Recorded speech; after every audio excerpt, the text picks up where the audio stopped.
Hello दोस्तों आज मैं इस वीडियो में जिस किसी भी टॉपिक के बारे में बात करने जा रहा हूँ वो ध्यान से समझना, अपने कॉन्सेप्ट के अनुसार समझना। मैं जो बोल रहा हूँ उसके ऊपर विश्वास मत करना, अपने हिसाब से अपने तरीके से समझने का ट्राई करना। और जो भी मैं बताने जा रहा हूँ वो आप डेली रूटीन लाइफ में रोज़मर्रा की ज़िंदगी में आप करते ही आ रहे हैं, लेकिन लोगों को इसका सही ज्ञान नहीं है, सही नॉलेज नहीं है। इसलिए बहुत सारी अपनी ज़िंदगी में लोग गलतियाँ कर बैठते हैं और बाद में उनको अफ़सोस होता है, और उनको जो गोल होता है, जहाँ पर उनका लक्ष्य होता है मोक्ष प्राप्ति का, वो नहीं हो पाता। तो हम बात करने वाले हैं कर्मा के बारे में। कर्मा क्या है, किस तरह से काम करता है, और क्या करने से, क्या ना करने से हमें पाप होता है या पुण्य होता है। जो भी होता है हम इसके बारे में इस वीडियो में जानेंगे। कर्मा के बारे में मैं आपको सबसे पहले एक चीज़ क्लियर कर दूँ कि लोग ऐसा समझते हैं कर्मा के बारे में कि अगर हम अच्छा काम करते हैं तो हमें पुण्य मिलता है और बुरा काम करते हैं तो हमें पाप होता है। लेकिन ऐसा बिल्कुल भी नहीं है। कर्मा काम से नहीं जुड़ा हुआ है। हम कोई भी अच्छा काम करते हैं या बुरा काम करते हैं, उसका कर्मा से कोई भी लेना देना नहीं है।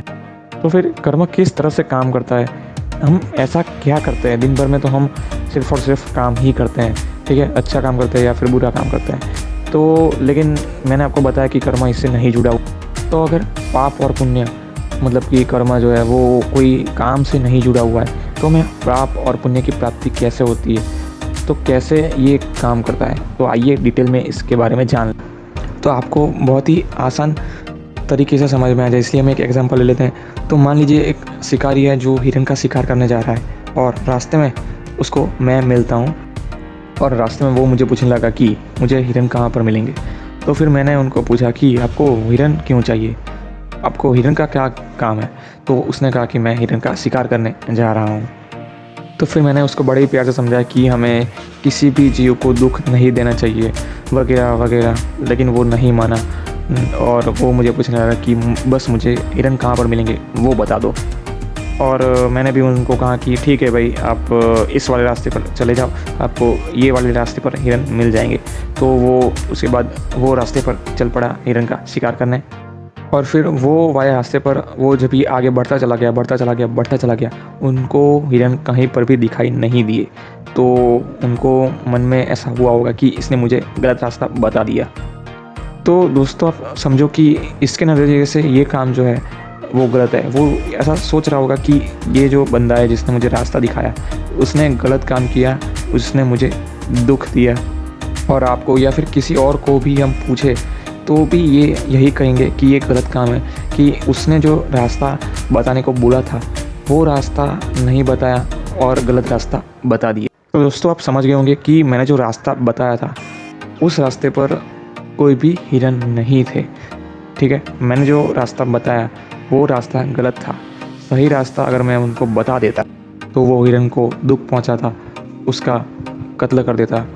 इसीलिए मैंने वो रास्ता नहीं बताया जहाँ पर हिरन नहीं थे, मैंने वो वाला रास्ता बताया। तो दोस्तों आप ही बताओ, क्या इसका मुझे पाप मिलेगा या पुण्य मिलेगा?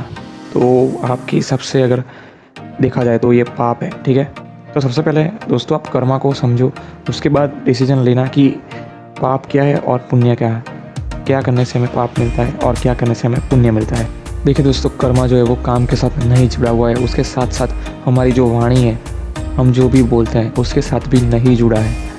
मैंने कोई अच्छा काम किया या बुरा काम किया, मैंने कोई अच्छी वाणी किसी को बोली या फिर बुरी, उससे मेरे कर्मा को कोई भी फ़र्क नहीं पड़ता है।